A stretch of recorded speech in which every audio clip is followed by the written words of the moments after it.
अस्सलामु अलैकुम वरहमतुल्लाहि वबरकातुहू। बिस्मिल्लाहिर्रहमानिर्रहीम। अल्हम्दुलिल्लाहि रब्बिल आलमीन वस्सलातु वस्सलामु अला सय्यिदिल मुरसलीन नबियना मुहम्मद व अला आलिहि व सहबिहि अजमाइन, अम्मा बाद। फ़क़द क़ाल अल मुअल्लिफ़ हफ़िज़हुल्लाहु तआला बाबुन फ़ी अहकामिल वुदू। अल वुदू लुग़तन अल हुस्नु वन नज़ाफ़तु व इस्तिलाहन अत-तअब्बुदु लिल्लाहि अज़्ज़ा व जल्ला बिग़स्लिल अअज़ाइल अर्बअति अला वजहिन मख़सूसिन। यक़ूलुल्लाहु तआला या अय्युहल्लज़ीना आमनू इज़ा क़ुमतुम इलस्सलाति फ़ग़सिलू वजूहकुम व अयदियकुम इलल मराफ़िक़ वम्सहू बिरुऊसिकुम व अर्जुलकुम इलल काबैन। अल आया। মহান আল্লাহ সমস্ত প্রশংসা যে আল্লাহ পাক রব্বুল আলামিন পাক পবিত্র এবং তিনি পবিত্রতা ভালোবাসেন এবং পবিত্রতা অর্জনকারীদেরকেও ভালোবাসেন। ইন্নাল্লাহা ইউহিব্বুত তাওয়াবিন ওয়া ইউহিব্বুল মুতাতাহহিরিন। আল্লাহ পাক যার অন্তরকে গুনাহ থেকে, পাপ থেকে, শিরক কুফরি থেকে, অন্যায় থেকে পাক পবিত্র করে ফিরে আসে, তওবা করে, তাদেরকে আল্লাহ ভালোবাসেন। ওয়া ইউহিব্বুল মুতাতাহহিরিন, আর যারা শরীরকে পাক পবিত্র রাখে নাপাকি থেকে, নাপাক বস্তু থেকে, আল্লাহ পাক তাদেরকেও ভালোবাসেন।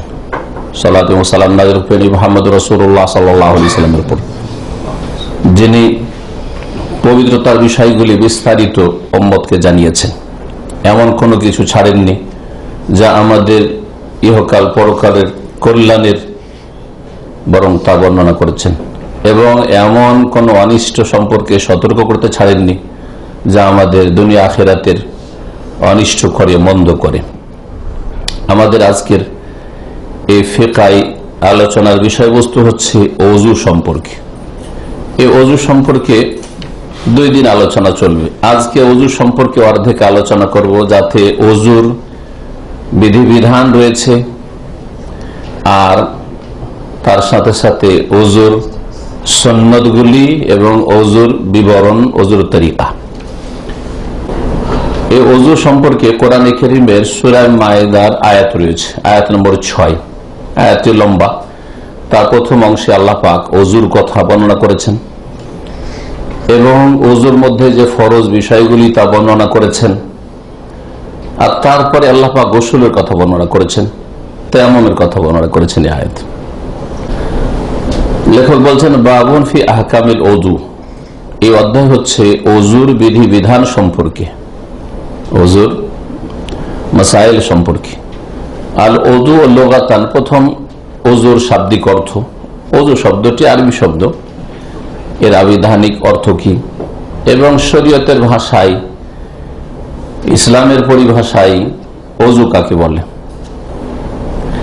আল ওযু লুগাতান, ওযুর শাব্দিক অর্থ। শাব্দিক অর্থ হচ্ছে আল হুসনু ওয়ান নাযাফাত। ওযু মানে হচ্ছে সৌন্দর্য এবং পরিচ্ছন্নতা, পরিষ্কার পরিচ্ছন্নতা। এই অর্থগুলি ওযু শব্দটা। ওয়াদা, এই জন্য সুন্দর মানুষকে রাজুলুন ওয়াদিউন বলে, এখন আরবিতে ব্যবহার হয়। ওয়াও দদ ইয়া, এই ধাতু বা হামজা, এই ওয়াও দদ ইয়া ওয়াদিউন মানে হচ্ছে কি? সুন্দর। ইমরাতুন ওয়াদিয়াতুন, সুন্দরী রমণী, সুন্দরী মহিলা। এই ওযু যে ইসলামের ভাষায় ওযু, এটা তো রাসূলুল্লাহ সাল্লাল্লাহু আলাইহি ওয়াসাল্লাম যখন আসলেন নবী হয়ে, কোরআনে কারীম নাযিল হইল, রাসূলুল্লাহ সাল্লাল্লাহু আলাইহি ওয়াসাল্লামের উপর ওযুর আয়াত নাযিল হইল, ওযুর তরিকা আল্লাহ পাক শিখালেন এবং তার ব্যাখ্যা বিশ্লেষণ রাসূলুল্লাহ সাল্লাল্লাহু আলাইহি ওয়াসাল্লাম করলেন, ওযুর নিয়ম কানুন তরিকা শিখালেন, তখন না এই ওযুটা আমরা জানলাম।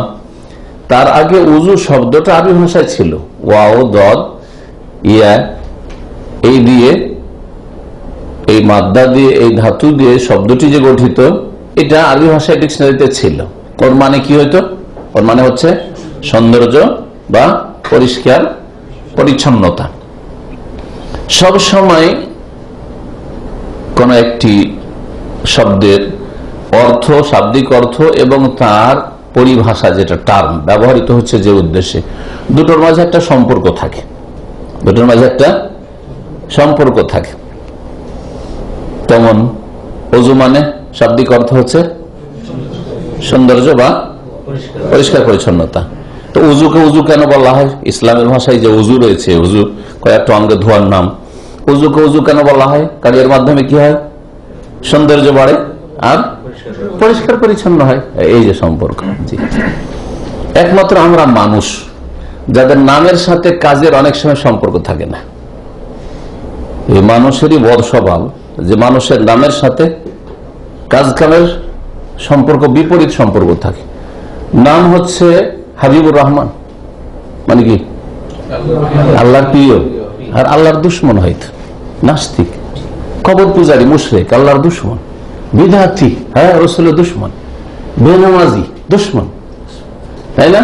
নাম হাবিবুর রহমান, মুহিব্বুর রহমান, তাই না?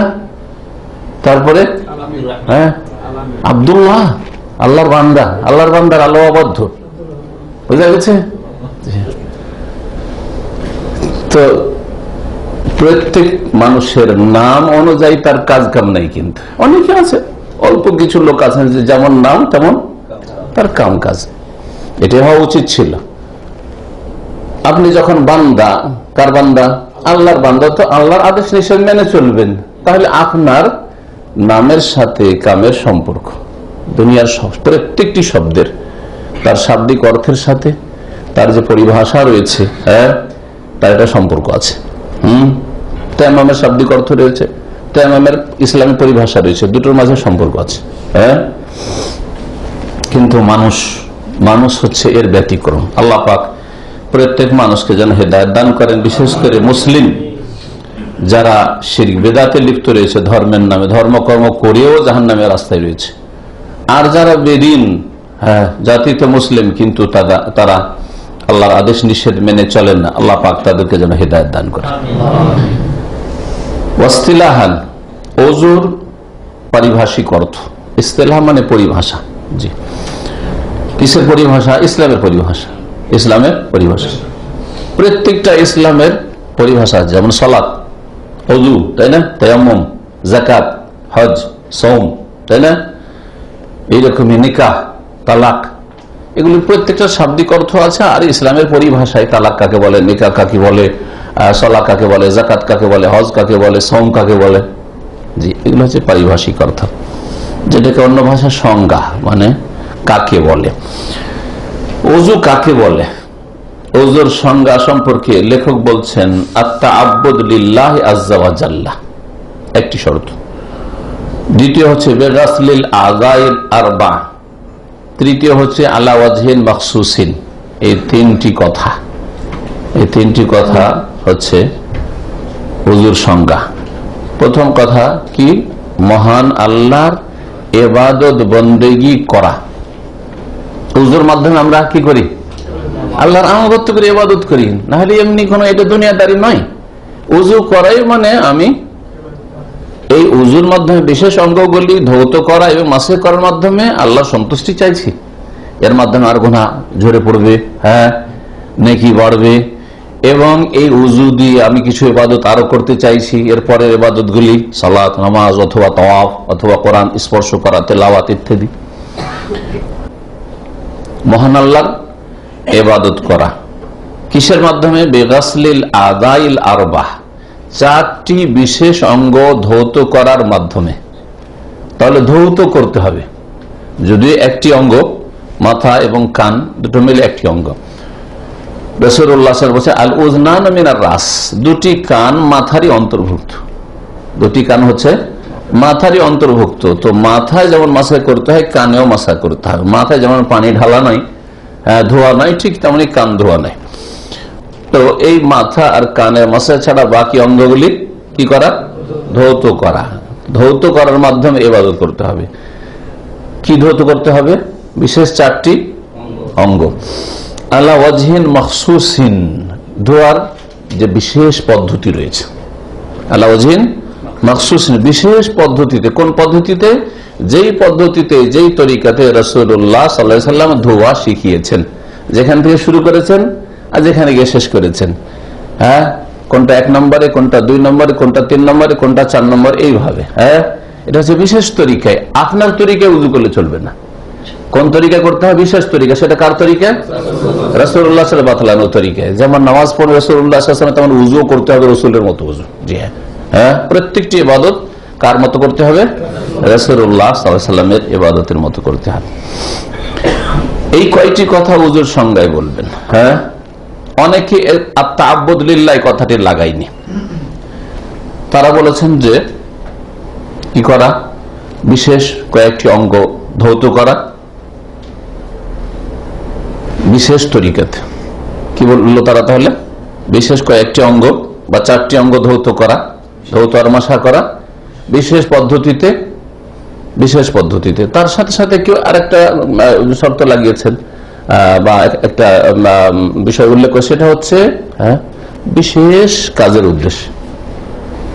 তো কাজের উদ্দেশ্য ছাড়া তো উযু করা যেতে পারে, সেই জন্য লেখক ওটা লাগাননি। বিশেষ উদ্দেশ্যে, বিশেষ উদ্দেশ্য হচ্ছে একটা নামাজ পড়া, যেমন বললাম। আরো যেসব কাজের জন্য উযু করা লাগে, ফরজ অথবা মুস্তাহাব, ফরজ অথবা মুস্তাহাব। ঘুমাবার সময় উযু করা কি ফরজ না মুস্তাহাব? ভালো। হ্যাঁ, তো এমনি কি উযু করতে পারবেন না? আপনার কোনো কাজ নাই, নামাজ পড়া উদ্দেশ্য নাই, আপনি কোরআন যে ছুঁবেন বা তেলাওয়াত করবেন তা উদ্দেশ্য নেই, কাবার তওয়াফ উদ্দেশ্য নেই, আর ঘুমাবার সময় এমনি আমরা অনেক সময় করি। বাসায় ঢুকলাম, ঢোকার পরে বাথরুম থেকে বেরোলাম বা বেরোলাম না, বাসাতে বাইরে থেকে কাজকর্ম করে এসেছি, একটু হাত মুখ ধুয়ে ফেরে সব, তার সাথে উযুটা করে নিলাম, অথচ কোন নামাজের টাইম নেই। ঠিক কিনা? সেটা উযু হবে কি হবে না? শরীয়তের ভাষায় উযু। সে উযু থাকলে উযু দিয়ে কিছুক্ষণ পরে নামাজ পড়ে নিলাম, উযু না থাকলেও নাই তাহলে। কিন্তু এমনিতে অনেক সময় উযু করি। অনেকেই আছেন যারা সব সময় উযুতে থাকার চেষ্টা করে, বাথরুমে গেলে, পেশাব পায়খানা গেলে বেরিয়ে উযু করছেন। অনেকে জিজ্ঞেস করে যে উযু করছেন কেন? উযু করছেন কেন মানে নামাজ হইতে হবে, তাহলে উযু করতে হবে, আমি উযু করা যাবে না? হ্যাঁ, এই জন্য পাক অবস্থায় থাকা ভালো। যে কোনো সময়, সব সময় যদি পাক অবস্থায় থাকতে পারেন, উযু অবস্থায় থাকতে পারেন, এটা ভালো জিনিস। এই জন্য এখানে লেখক ওই শর্তটি লাগাননি যে বিশেষ বিশেষ উদ্দেশ্যে। এই কথা কিছু ফোকাহারা লাগিয়েছেন, তাহলে ওটার কোনো প্রয়োজনই নাই। আমার উদ্দেশ্য থাক আর নাই থাক, আমি উযু করছি। কোন ইবাদত করার উদ্দেশ্য থাক আর নাই থাকে, এমনি উযু করছি। উযুটাই একটি ইবাদত, এটা মনে রাখবেন। অনেকে এটা খেয়াল করে না, মনে করে যে উযুটা হচ্ছে কোন ইবাদতের জন্য ওসিলা, মাধ্যম। নামাজ পড়বো, নামাজ পড়া চলবে না যতক্ষণ উযু না আছে, সেই জন্য উযুটাকে ইবাদত না মনে করে কি মনে করে যে অন্য ইবাদতের জন্য এটা হচ্ছে ওসিলা বা মাধ্যম। না, এটাও একটা ইবাদত, উযুটাও একটা ইবাদত, মনে রাখবেন। জি। আর আত-তাআব্বুদ লিল্লাহ, আল্লাহর ইবাদত বন্দেগী করা, এই শর্তটি লাগিয়েছেন এই শেখের আগে আল্লামা শেখ মোহাম্মদ বিন সালেহ আল উসাইমিন। তিনি বারবার করে উল্লেখ করেছেন প্রত্যেকটি ইসলামী পরিভাষার সংজ্ঞায়, নামাজের সংজ্ঞায়, যাকাতের সংজ্ঞায়, হ্যাঁ, সিয়াম রোজার সংজ্ঞায়, হজের সংজ্ঞায়, ওমরার সংজ্ঞায়, যে কোন সংজ্ঞায়, এমনকি নেকাহ, বিবাহ, শাদী, তালাক, হ্যাঁ, মামলাত, অথবা ধরেন এখানে যেমন আছে উযু, আত-তাআব্বুদ লিল্লাহ, আল্লাহ পাকের ইবাদত বন্দেগী করা বা প্রকাশ করা। আমি আল্লাহর আনুগত্য প্রকাশ করছি উযুর মাধ্যমে, কারণ এটা হচ্ছে ইখলাস। উযু করছেন, কিন্তু আপনি কি এমনি দুনিয়ার জন্য উযু করছেন? দুনিয়ার কোন গরজের জন্য না। উযু করা মানে হচ্ছে আল্লাহ পাকের ইবাদত বন্দেগী করা, আল্লাহ পাকের ইবাদত বন্দেগী করা। সুতরাং এই শর্তটি সংজ্ঞাতে লাগানো যুক্তিসঙ্গত। এজন্য অনেক ফুকাহারা যারা ফিকহের দৃষ্টিকোণ থেকে শুধু সংজ্ঞা করেছে, মানে ফিকহি মাসলা বয়ান করছে, ওরা তখন ইখলাসের বিষয়টাকে অত আলোচনা নিয়ে আসেনি। কারণ ইখলাসের বিষয়টি একটা আকীদার বিষয়, মানে ওরা হয়তো ওটাকে উল্লেখ করেনি, কিন্তু এটা হওয়া উচিত। তাই শেখ মুনাসির রহমাতুল্লাহ তার কিতাবাদিগুলিতে এই বিষয়টিকে তিনি উল্লেখ করেছেন যে কোনো শরীয়তি পরিভাষার ক্ষেত্রে সংজ্ঞাই শুরু করব তাআব্বুদ লিল্লাহ দিয়ে। আমি এই কাজটি কেন করছি? আল্লাহর ইবাদতের উদ্দেশ্যে। দাড়ি কি জন্য রাখছি? প্রথম তাআব্বুদ লিল্লাহ, আল্লাহর ইবাদতের জন্য, তাই না? আপনি ছেলে মেয়েকে কেন খাওয়াচ্ছেন? মানুষ করার জন্য না, ওইটা কথা নয়। আত-তাআব্বুদ লিল্লাহ প্রথম হচ্ছে আল্লাহর ইবাদতের জন্য আমি করছি, আল্লাহকে রাজি করার জন্য করছি, আমার ফরজ আদায় করছি আমি। হ্যাঁ, স্ত্রীর সাথে দেখা সাক্ষাৎ কেন করছেন? মেলামেশা কেন করছেন? তাআব্বুদ লিল্লাহ, এই নয় যে আমার শারীরিক প্রয়োজন পুরা করার জন্য, হ্যাঁ, বা আমার ছেলে মেয়ে নেওয়ার জন্য না। প্রথম হচ্ছে আত-তাআব্বুদ লিল্লাহ, আল্লাহ পাকের সন্তুষ্টি, আল্লাহ পাকের ইবাদতের জন্য, যে কোনো ইসলামের পরিভাষার ক্ষেত্রে। তো এই কয়টি কথা এই উযুর সংজ্ঞাতে রয়েছে। উযুর দলিল কোরআনে কারিমে রয়েছে, রাসূলুল্লাহ সাল্লাল্লাহু আলাইহি ওয়াসাল্লামের হাদিস রয়েছে। কোরআনে কারিমে আল্লাহ পাক ইরশাদ করেছেন, ইয়া আইয়ুহাল্লাযীনা আমানু, হে ঈমানদার সকল, ইযা কুমতুম ইলাস সালাহ, যখন তোমরা সালাতের উদ্দেশ্যে দাঁড়াতে চাইবে। ইযা কুমতুম মানে যখন দাঁড়াবে, তো দাঁড়াইলে তার উযু করতে হবে, তার আগে উযু করতে হবে, তার মানে দাঁড়াবার মনস্থ করবে। ইযা আরাদতুমুল কিয়াম ইলাস সালাতি, বিশেষ করে যেটি এমন ইবাদত যে ওযু ছাড়া হবেই না, এতে কোনো দ্বিমত নেই, কোনো ইখতিলাফ নেই। বুঝা গেছে? ইজমা রয়েছে যে সালাত, নামাজ, ফরজ হোক আর সুন্নত হোক আর নফল হোক, বিনা উযুতে হবেই না, একবারে হবেই না। একমাত্র উযু যদি না করতে পারে অথবা উযুর পানি না পায়, তখন তার বিকল্প করতে হবে, তায়াম্মুম করতে হবে। তো ইযা কুমতুম ইলাস সালাতে, যখন বিশেষ করে সালাতের উদ্দেশ্য করে দাঁড়াবে, মানে সালাতে দাঁড়াবার উদ্দেশ্য করবে, এখন মন চেয়েছে বা সময় হয়ে আসছে, সময় হয়ে আসছে সালাতের, আর উযু নেই, তাহলে এখানে উযু আছে। যখন সালাতের উদ্দেশ্যে দাঁড়াতে চাইবে আর এখনো তোমরা উযুর অবস্থায় না, মানে বিনা উযুতে আছো, ফাগসিলু উজুহাকুম, তখন এইভাবে উযু করো। আল্লাহ কথা বললেন না যে ফাতাওয়াদ্দাউ, তাহলে ওযু করো, কারণ যদি ওযু করো বলতেন তখন প্রশ্ন হতো কেমন করে ওযু করব, তখন আবার বয়ান করতে হতো, তো একটা সেন্টেন্স বেড়ে যেত, আর পারতো না, তো কোরআন লম্বা হয়ে যেত, আর কোরআন হচ্ছে অত্যন্ত শর্ট।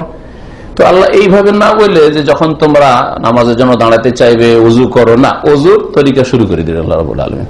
ফাগসিলু ওজুহাকুম, তোমাদের মুখমণ্ডল গুলিকে কি করো, ধৌত করো, ওয়াইদিয়াকুম, আর তোমাদের হাতগুলিকে ধৌত করো, কতদূর পর্যন্ত, এলাল মারাফিকে, কনুই সহ। চেহারার ক্ষেত্রে বললেন না যে কোনখান থেকে কোনখান ধৌত করতে হবে, কারণ চেহারার সংজ্ঞাতে কতদূর থেকে কতদূর চেহারা হয়, আরবি ভাষায় ওজন মানে কি মানুষের জানা আছে, আর ওদের কাছ থেকে জেনে নেন, যদি আরবি না জানা থাকে ওজন কতটা। ওজন এইদিকে চুল গজানো যেখানে শেষ হচ্ছে ওখান থেকে শুরু করে আপনার এই পর্যন্ত, আর এইদিকে এই কানের কাছে যে খালি জায়গাটা আছে, এখান থেকে শুরু করে এই পর্যন্ত, এটা হচ্ছে চেহারা। এই চেহারা ধৌত করতে হবে। হাতের ক্ষেত্রে যেহেতু হাত পুরোটাও হাত, এইটুকু হাত, আবার এইটুকু হাত, অমুকের হাত ভেঙে গেছে, তাই না, এখানে ভাঙতে পারে, আবার এখানেও ভাঙতে পারে, এখানেও ভাঙতে পারে, তাই না। তো হাত কথাটির প্রয়োগ পুরো হাতের যে কোনো অংশের উপর হইতে পারে। তো এই জন্য আল্লাহ রাব্বুল আলামিন এখানে নির্ধারণ করে দিয়েছেন যে হাতের কতটুকু ধৌত করতে হবে। আল্লাহ বলছেন এলাল মারাফিকি, এলা মানে এখানে মা সহ, কোনই সহ, কোনই পর্যন্ত নাই, এখানে কি অর্থ, কোনই সহ ধৌত করতে হবে। পর্যন্ত আর সহতে কি পার্থক্য আছে, কে বলতে পারেন?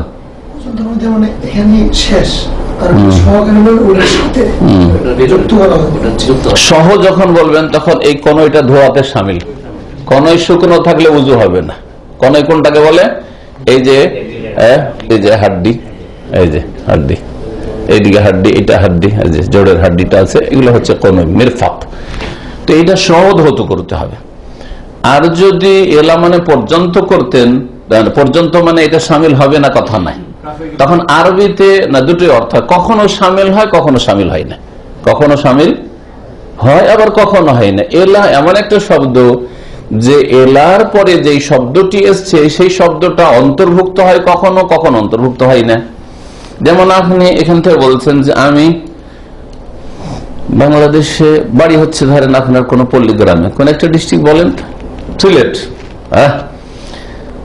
সিলেটের একজন লোক বলছে আমি ঢাকা পর্যন্ত গিয়েছি, ঠিক আছে, ঢাকা পর্যন্ত মানে কি, ঢাকার শেষ প্রান্ত পর্যন্ত না মিডিল পর্যায়ে, সিটি সেন্টার পর্যন্ত না কিনারা পর্যন্ত, সবটাই বুঝাইতে পারে। ও হয়তো গোটা ঢাকা ঘুরেছে, আবার হতে পারে যে ঢাকার মিডিল পর্যন্ত গেছে, ঢাকার এক কিনারে এক সাইড থেকে ও এদিক থেকে এক সাইড থেকে বেরিয়ে চলে এসে, সবটাই সম্ভাবনা আছে। যখন সবটাই সম্ভাবনা আছে, তো এলা মানে যদি এলাল মারাফিকে কনই পর্যন্ত যদি করেন, তখন বান্দার প্রশ্ন থেকে যাচ্ছে আল্লাহর কাছে, আল্লাহ তুমি তো পর্যন্ত, তো পর্যন্ত আমি কনই সহ ধুইব না কনই পর্যন্ত ঠেকিয়ে দিয়ে ছেড়ে দেবো, কোনটা ধুবো না, বিব্রত থেকে যেত, তাই না? তো নবী করিম সাল্লাল্লাহু আলাইহি সাল্লাম এই এলাল মারাফিকের প্র্যাকটিক্যাল বাস্তবে ব্যাখ্যা করে কনই সহ যেহেতু ধৌত করেছেন বা ধৌত করতে বলেছেন, এর মাধ্যমে কি করে দিয়েছেন? আয়াতের তাফসীর করিয়ে দিয়েছেন যে কনই সহ ধৌত করতে হবে। আর এলা আরবি ভাষাতে পর্যন্তের অর্থ হয়, আর শহর ও সাথের অর্থ হয়। জি, ওয়ালা তাকুলু আমওয়ালাহুম ইলা আমওয়ালিকুম, আল্লাহ ইতিমদের সম্পর্কে বলছেন যে তোমরা ইতিম অনাথদের ধন সম্পদ তোমাদের ধন সম্পদের সাথে সাথে মিশিয়ে খেও না। অনেকে ইতিমের প্রতিপালন করেন, ভাতিজা ভাতিজি অথবা ভাগিনা ভাগিনী, এগুলো বেশি আমাদের দেশের লোকেরা এগুলো ইতিমকে দেখে, পরের ছেলে তো খুব কমই দেখে, অথচ যে কোনো মুসলিম ছেলে মেয়ে ইতিম তার প্রতিপালনের অনেক ফজিলত রয়েছে। সুবহানাল্লাহ, রাসূলুল্লাহ সাল্লাল্লাহু আলাইহি ওয়াসাল্লাম জান্নাতে প্রতিবেশী হইতে পারবেন। সুতরাং আল্লাহ পাক যাদেরকে ধন সম্পদের নিয়ামত দিয়েছেন, ইতিমদের প্রতিপালনের চেষ্টা করেন, এবং ইতিমকে আদর স্নেহ করলে অন্তর নরম হয়, অন্তর নরম হয়, চোখে পানি আসবে, হ্যাঁ, অন্তর নরম হবে যে আমার ছেলেগুলো যদি ইতিম হয়ে যেত, মানে আমি যদি মারা যেতাম কেমন লাগতো, এই ছেলের জায়গায় যদি আপনার ছেলে মেয়ে হইত, মনটা নরম হবে না? হবে না? এই জন্য রাসূলুল্লাহ সাল্লাল্লাহু আলাইহি ওয়াসাল্লাম ইতিমকে আদর করতে বলেছেন। হ্যাঁ, যার অন্তর শক্ত, চোখে কান্না আসে না, আল্লাহর ভয় হয় না, পাপ হয়ে যায়, ইতিমকে আদর স্নেহ করেন, ইতিমের লালন পালন করেন, ইতিমকে পাশে নিয়ে বসেন, ইতিমকে কোলে নেন। আল্লাহ পাক রব্বুল আলামিন যেন আমাদেরকে নেক আমলে তৌফিক দান করেন। কি বলছিলাম? এখানে আমি ভাষা শিখাচ্ছিলাম, আরবি ভাষা দিয়ে তাফসীর। আল্লাহ বলছেন ওয়ালা তাকুলু আমওয়ালাহুম ইলা আমওয়ালিকুম, ইলা তোমরা তাদের ধন সম্পদকে এলা আমওয়ালিকুম মানে মা আমওয়ালিকুম তোমাদের ধন সম্পদের সাথে একাকার করে খেয়ে নিও না। জমি জায়গা আছে, ইতিমের জমি জায়গা, ভাতিজার জমি জায়গা 5 বিঘা আছে, আপনারও 5 বিঘা আছে, সব একসাথে ফসল টসল উঠে আসলো, আসার পরে একসাথে খাচ্ছেন, আলাদা তো তার জন্য হাঁড়ি চড়াবেন আর ভাত রান্না করবেন, একটু কষ্টের বিষয়, একসাথে রান্না বান্না করে পাকশাক করে খাচ্ছেন, আর হিসাব করছেন যে ওর এতটা চাল এতটা চাল, কিন্তু ওখানে করছেন কি ওরটাকে বেশি করে ধরছেন। অথবা ব্যবসা বাণিজ্য করতে গিয়ে এতিমের পয়সা দিয়ে আর আপনার নিজের পয়সা দিয়ে 2 পয়সা দিয়ে ব্যবসা করেছেন, ব্যবসা করতে গিয়ে লাভের ভাগটা আপনার, আর যত লস সেটাই এতিমের খাতায়। আজকালকে অধিকাংশ পার্টনারশিপটা এরকম, ভালো করে মুখস্থ করেন। আমি ভালো দিনী ভাইদেরকে দেখলাম, আউযুবিল্লাহ, দিনী ভাই কেমন, মানে মুসলিম হিসাবে দিনী ভাই কিন্তু গুনাহগার, ফাসিক, মানে ইসলাম শিখে কিছু, হ্যাঁ, দাঁড়িয়ে আছে মুখে আর তাওহীদ সুন্নাত জানে, আর তারপরেও একসাথে পার্টনারশিপ ব্যবসা করতে গিয়ে শুধু লস দেখাও, কেউ লস দেখায়, আর লাভটা ভিতর ভিতর, হ্যাঁ, আল্লাহ শুধু জানছেন আর ও জানছে, আর বাকি কাউকে জানতে দিচ্ছে না, লাভটা ওর পকেটে ঢুকছে, ওর ব্যাংকে ঢুকছে। আউযুবিল্লাহ। আজকাল আমানত উঠে গেছে, কিয়ামতের একটি লক্ষণ যে ইযা যাইয়াতিল আমানত, আমানত ধ্বংস হয়ে যাবে, তখন কিয়ামতের অপেক্ষা করি, আমানত উঠে গেছে। কারোর সাথে পার্টনারশিপ ব্যবসা করা মানে ওর সাথে ঝগড়া বিবাদ, হ্যাঁ, খরিদ করে নেওয়া, ওর সাথে ভালো দূরে থাকে, ভালো দূরে থাকে ভালো। তো ইতিমের ধন সম্পদ সম্পর্কে আল্লাহ কি বলছে? এলা আমওয়ালিকুম মানে মা আমওয়ালিকুম, ওদের ধন সম্পদ গুলিকে, ইতিমদের ধন সম্পদ তোমাদের ধন সম্পদের সাথে মিশে খেয়ে যেও না। টের পেলো না, বুঝতে পারলো না। গ্রামের লোক হচ্ছে যে ছেলেটাকে দেখাশোনা করছে, ছেলের চিকিৎসা করছে, লেখাপড়া খরচ দিচ্ছে, কাপড় চোপড় দিচ্ছে, তো খরচ হবে, কিন্তু খরচ হচ্ছে 1 লাখ, হিসাব দেখা যায় 1.5 লাখ 2 লাখ। হারাম, জাহান্নামের আগুন খাওয়া কোরআনে কারীমের আয়াতে আল্লাহ পাক বলেছেন। তো যাই হোক, আসল বিষয়ের দিকে ফিরে আসি। এলা মানে কি হয় আরবি ভাষায়? পর্যন্ত হয় এবং সঙ্গে বা সাথেও হয়, সহও হয়। কোনই সহধৌত করতে হবে, এতে কোনো ইখতিলাফ নাই যে কোনই সহধৌত করতে হবে। ওয়ামসাহু বিরুউসিকুম, 3 নম্বর কাজ হচ্ছে তোমাদের মাথাগুলি, যেহেতু বহু বচনকে সম্বোধন করা হয়েছে অনেককে, সেজন্য মাথাগুলি, প্রত্যেকের একটা করে মাথা, অনেক লোককে সম্বোধন করা হচ্ছে, তো অনেক মাথা হইল না, এই জন্য রউস, রাসের বহু বচন। হ্যাঁ, আর আমসাহু, তোমরা মাসে করো, তোমরা মাসে করো, হাত ফিরাও। মাসে করা মানে হাত ফিরানো। বেরউসিকুম, তোমাদের মাথার। ওয়া আরজুলাকুম, এবং তোমাদের পা ধৌত করো। পাকে কি করতে হবে? ধুইতে হবে। কারণ আরজুলার ওপর ফাতা আছে, জাবার আছে, আর অজুহার উপরে জাবার আছে। তো আরজুলার আতফ হয়েছে আরবি গ্রামারে অজুহ। চেহারাকে যা করতে হবে তাই পাকে করতে হবে, হাতকে যা করতে হবে আইদিয়াকুম, ওখানে জাবার আছে, তাই না? তো হাত এবং চেহারাকে যা করবেন তাই করবেন পাকে। তো চেহারা আর হাত কি করতে হয়? ধৌত করতে হয়। ঠিক তেমনি পাকে কি করতে হবে? ধৌত করতে হবে। কোন কোন কেরাতে আরজুলাকুম আছে, তখন শাব্দিক দিক থেকে আতফ রউসের ওপর হলেও পাকে কি করতে হবে? ধুইতে হবে যখন পা খোলা থাকবে। এই কেরাত থেকে আরেকটি মাসআলা ইস্তেমবাত হয়, ফুকাহারা বলেছেন, সেটা হচ্ছে যখন মোজা পরিধান করে থাকবেন, পায়ে মোজা থাকবে, তখন ওর উপর আমল করুন। ওয়া আরজুলাকুম, এবং তোমাদের পায়ে মাসে করো, টাকনা সহ। কখন? যখন পায়ে মোজা থাকবে। পায়ে মোজা, সেটা চামড়ার মোজা হোক, যেটাকে খুব বলা হয়, অথবা কাপড়ের মোজা হোক, মোটা হোক আর পাতলা হোক, যাকে মোজা বলা যায়। আরবি ভাষায় জওরাব বলা হয়, আজকালকার নতুন আরবিতে মার্কেটে শুররাব বলা হয়। তাতেও মাসাহ প্রমাণিত সহিহ হাদিস দ্বারা। এখানে এলাল কাবাইন, পা ধুইতে হবে কত পর্যন্ত? টাকনা পর্যন্ত না টাকনা সহ? টাকনা সহ, টাকনা সহ, যে এখানে সহ। তার মানে এই যে টাকনার হাড্ডি রয়েছে, দেখেন তো এদিক থেকে একটু দেখুক, আমি তো টেবিলের আড়ে আছি। হ্যাঁ, দেখেন কে দেখে? এই যে দেখেন, ওই দিকের হাড্ডি আর এই দিকটা দেখেন, দুটো হাড্ডি, দুই পাশে দুটো যে উঁচা হাড্ডি রয়েছে, এটার নাম হচ্ছে কাব।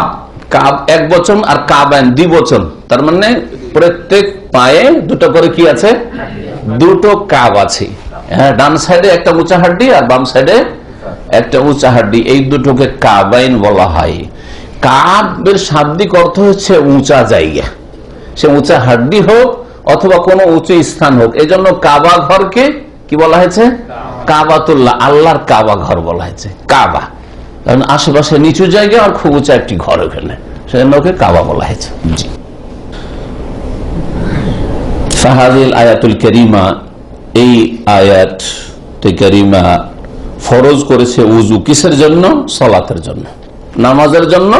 উযু করা কি ফরজ? ফরজ শর্ত, শর্ত, এবং প্রত্যেকটি শর্ত হচ্ছে ফরজ, প্রত্যেকটি শর্ত হচ্ছে ফরজ যদি অপারগ না হয়।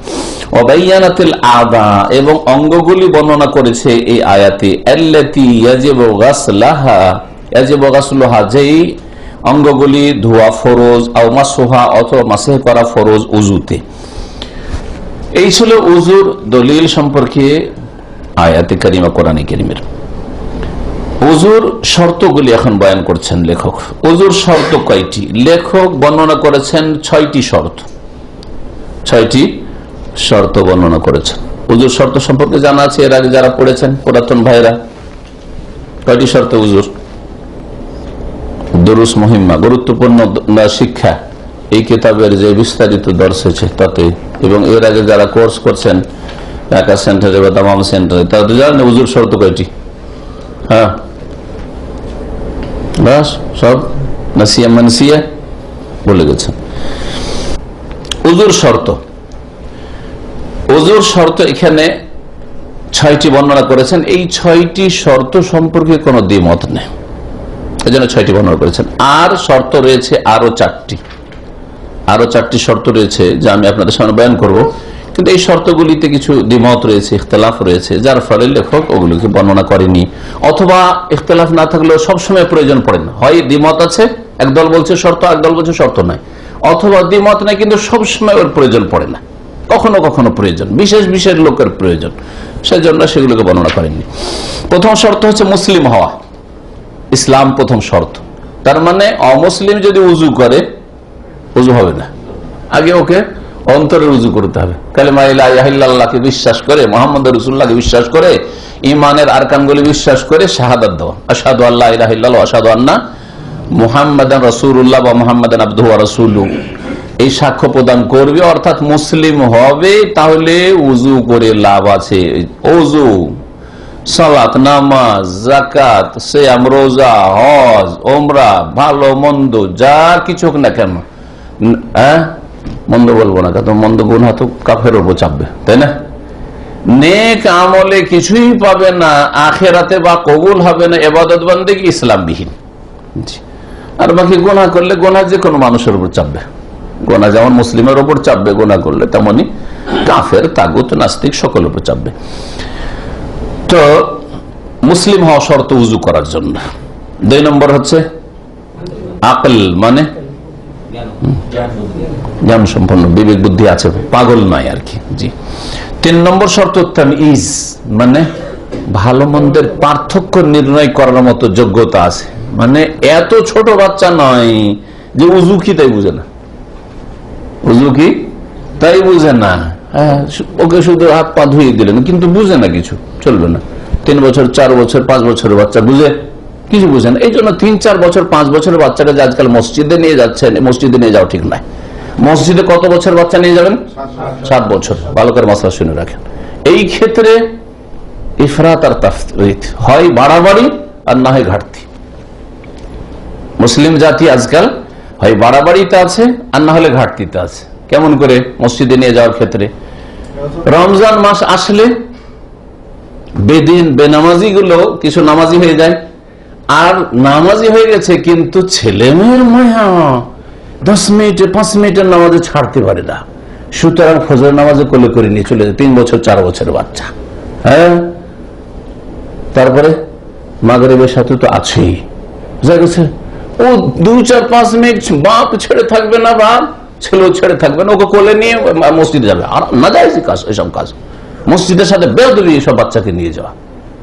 3 বছর, 4 বছর, 5 বছর বাচ্চা, যার তমিজ নেই, পেশাব করে দিবে, পায়খানা করে দিবে, এই দিক থেকে ওই দিকে দিল দৌড়, হ্যাঁ, প্যাঁ করে চিল্লে উঠলো, কান্না করে উঠলো, সবার নামাজে খুশু নষ্ট করলো। জায়েজ না জায়েজ কাজ? এটা হচ্ছে বাড়াবাড়ি।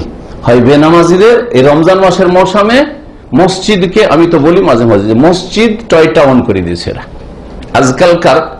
আজকালকার মুসলিমরা মসজিদকে খেলনা ঘর অথবা সমুদ্র বিচ, হ্যাঁ, অথবা পার্ক বানিয়ে ফেলেছে। বাচ্চাদেরকে নিয়ে যাও পার্কে, যা আমোদ ফুর্তি করতে, মসজিদেও যায় আমোদ ফুর্তি করতে। আর না হলে খুব বেশি ভালোবাসে, আমাদের চাইতে বেশি ভালোবাসা ওরা ছেলে মেয়েকে, যার ফলে 5 মিনিট ছেড়ে 10 মিনিট ছেড়ে থাকতে পারে না, মসজিদে নিয়ে যাবে এসব ছোট ছোট বাচ্চাদেরকে। নাজায়েজ কাজ, এটি ভালো করে শুনে রাখে। আর একটা হচ্ছে তাফরিত, মানে হ্যাঁ, এই ক্ষেত্রে এর বিপরীতটা, যে বাচ্চাদেরকে নেওয়াই যাবে না। আর যদি বাচ্চা চলেও যায় 7 বছর, 8 বছর, 9 বছর, 10 বছর, তো সবগুলিকে পেছনে তাড়িয়ে দাও। কি করো? দাও পেছনে তাড়িয়ে, বাচ্চাদের লাইন আলাদা। জামা মসজিদে দেখেছেন বাংলাদেশে এরকম চিত্র, তাই না?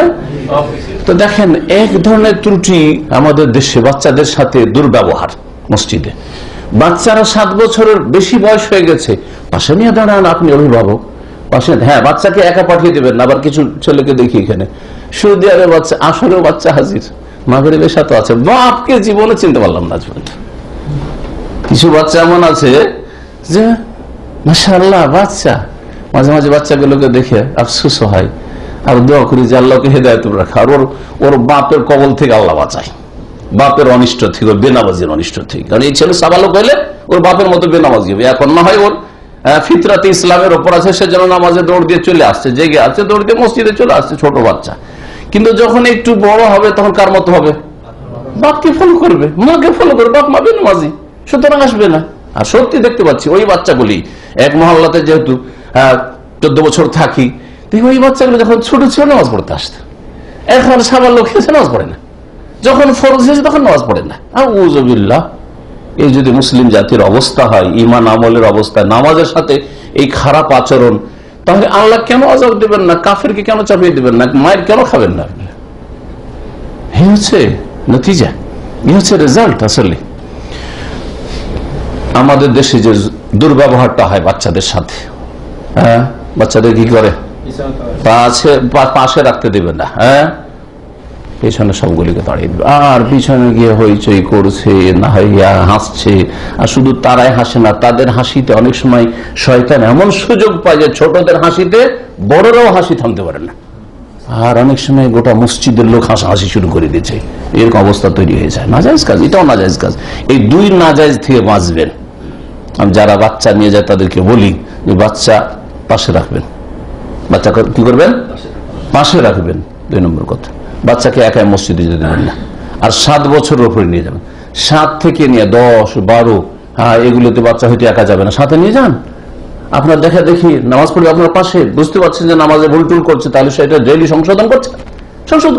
আমার ছেলেরা আমার সাথে যায়, দেখি কোনোদিন হাত বাঁধছে আবার এরকম করছে, তেমনি সাথে সাথে হয় নামাজের ভিতরে একটু ইঙ্গিত করলাম, আর না হলে নামাজের পরে তাকে, নামাজের পরে করে যদি হয়ে গেল দিয়ে একবারে, অনেক সময় হয় না বাচ্চা ভুলে যায়, তখন অনেক সময় নামাজের ভিতরে যাই যাচ্ছে। নামাজের ভিতরে নবী করিম সাল্লাল্লাহু আলাইহি ওয়াসাল্লাম আব্দুল্লাহ ইবনে আব্বাসকে কি করেছিলেন, বাম দিকে দাঁড়িয়ে গেছে। নবী সাল্লাল্লাহু আলাইহি ওয়াসাল্লাম তাহাজ্জুদের নামাজ শুরু করেছেন, আর ও খালার বাড়িতে, মাইমুনা রাদিয়াল্লাহু তাআলার বাড়িতে, খালার বাড়িতে, আর খালু হচ্ছে রাসূলুল্লাহ সাল্লাল্লাহু আলাইহি ওয়াসাল্লাম।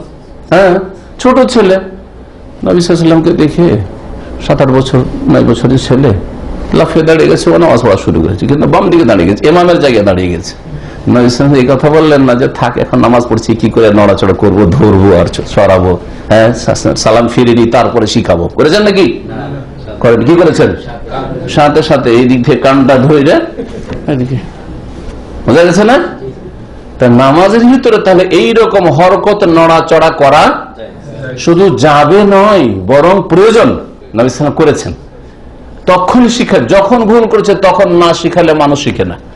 একটা লোক বাম হাতে পানি খাচ্ছে, তখনই যদি বলেন তাহলে সংশোধন হবে, কিন্তু বাম হাতে পানি খাওয়া হয়ে গেছে, ও নিজেই ভুলে গেছে যে ডানে খেয়েছি না বামে খেয়েছি, তারপরে যদি দেখেন ভাই আপনারা বাম হাতে পান করবেন না, কোনোদিন সংশোধন হবে না। দেখেন ভালো করে পরীক্ষা করে, ও নিজে জানেন না, ও বিশ্বাস মানবে না। ও যদি বলেন যে আপনি না না আমি তো ডান হাতে খেয়েছি, হয়তো মানবে না, হয়তো মনে নেই। তো কথা হচ্ছে যে নামাজের অবস্থায় সংশোধন করা যাবে, এই জন্য পাশে নিয়ে নামাজ পড়বেন, বাচ্চাদেরকে পেছনে তাড়িয়ে দেবেন, এই কাজটা করবেন না। আর 7 বছরের আগে বাচ্চাদেরকে মসজিদে নিয়ে যাবেন না, এই কাজ করবেন না। বাড়িতে নামাজে শিখাইতে হবে, বাড়িতে সুন্নাত গুলি আপনি এসে পড়েন, আর ওই 5 বছরের বাচ্চাকে পাশে নামাজ পড়ার কোন অসুবিধাটা আছে? 4 বছর 5 বছর বাচ্চাকে পাশে নামাজ পড়েন, আপনি বাড়িতে নামাজ শিখান আগে থেকে। তামিজ হচ্ছে এটি। 4 নম্বর হচ্ছে নিয়ত। নিয়ত, নিয়ত মানে নামাজে পড়তে হবে, নিয়ত করতে হবে, নিয়ত পড়তে হবে না। নিয়ত করার বিষয়, পড়ার বিষয় না। নিয়ত মানে অন্তরের সংকল্প, মুখের উচ্চারণ না। বুঝা গেছে? বুঝছেন না? বলছেন না? নিয়ত মানে কি? অন্তরের কাজ, মুখের কাজ নয়। এখানে কি নিয়ত এসছেন? নিয়তটা আমার দেশের লোকের মগজে বেদাতি নিয়ত এমন ভাবে ঢুকে আছে, যেমন মুসা আলাইহিস সালামের যুগের বাছুর পূজারীদের বাছুর ঢুকেছিল। আল্লাহ বলেছেন উশরিবু ফি কুলুবিহিম রিজলা, তাদের অন্তরে যেমন বাছুরের শিরক ঢুকেছিল, ঠিক তেমনি আমাদের দেশে বিদআত ওই রকম করে শেকড় পুঁতে আছে। এই নিয়তকে উঠাতে যে কত কষ্ট করতে হচ্ছে আমাদেরকে, বুঝাইতে বুঝাইতে হয়। কারো বুঝে আসছে যে মোটা খাই, মোটা বুঝে বুঝতেই চাই না, আরে পড়লাম না তবে নিয়ত কিসের করলাম। এই জন্য উদাহরণ দিয়ে বোঝা। এখানে কি নিয়ত এসছেন? দিনের কথা শোনার জন্য, ঠিক না? নেকির কাজ না দুনিয়ার কাজ? নেকির কাজ। নেকির কাজ এবাদত না টাকা পয়সা ইনকাম করা? এবাদত। এবাদত যেমন নিয়ত লাগে না? লাগে না? নিয়ত করে এসছেন না? সৎ নিয়তে এসছেন যে এখানে গেলে কিছু দিনের কথা শুনবো, দিন শিখবো। তো নিয়ত মানে কি তাহলে? এখানে অন্তরের সঙ্গে, অন্তরের নিয়ত করে বাসা থেকে বেরিয়েছেন, তাই না? ধার শুনতে যাব, মুখে বলেছেন নাকি? একজন কেউ বলেছেন আপনাদের মধ্যে, এতগুলি মানুষের মধ্যে, যে নাওয়াইতু আন আযহাবা ইলা মাকতাবির রাকা বা মাকতাবির দাওয়া, দাওয়া সেন্টারে যাওয়ার আমি নিয়ত করেছি, লিতালিমে বা লিতাআল্লুমে শিক্ষার জন্য, বা লি হুজুরি দারসে, দারসে হাজির হওয়ার জন্য। বলেছেন কেউ? তাহলে বলেননি কেন? এইখানে না বলে যখন নেকি হচ্ছে, তো নামাজে বলতে হবে নামাইতু আন উসাল্লি লিল্লাহি তাআলা। ওখানে না বলে নামাজে নেকি হয় না? ওযুতে নামাইতুল ওযুয়া, হ্যাঁ, না বলে অন্তরে নিয়ত হয় না? হ্যাঁ, এটা আসলে অজ্ঞতা। আর 2-3টা কাজে শুধু এই বিদআতি নিয়ত পড়ে, বাকি হাজার হাজার ইবাদত আছে, কোনটাতে নিয়ত পড়ে না বিদআতিরা। হাজার হাজার, 1টি 2টি ইবাদত না, হাজার হাজার আল্লাহর ইবাদত রয়েছে, ফরজ নফল মিলিয়ে কেউ বলতে পারবে না যে কত রকমের ইবাদত আল্লাহর আছে। অন্তরের ইবাদত, জবানের কত রকমের ইবাদত আছে, আর মাথা থেকে পা পর্যন্ত অঙ্গ প্রত্যঙ্গের ইবাদত আছে। আল্লাহর ভয়ে কান্না করা চোখের কাজ, হ্যাঁ, এটা ইবাদত নয়? চোখের পানি ফেলার জন্য নিয়ত করেছেন নাকি বলেন? হ্যাঁ, কালেমা পড়া, লা ইলাহা ইল্লাল্লাহ পড়লেন, মুহাম্মদ রাসূলুল্লাহ পড়ছেন, আশহাদু আল্লা ইলাহা ইল্লাল্লাহ ওয়া আশহাদু আন্না মুহাম্মাদুর রাসূলুল্লাহ, ইবাদত না? ইবাদত না? জবান সবচেয়ে বড় ইবাদত, ঠিক না?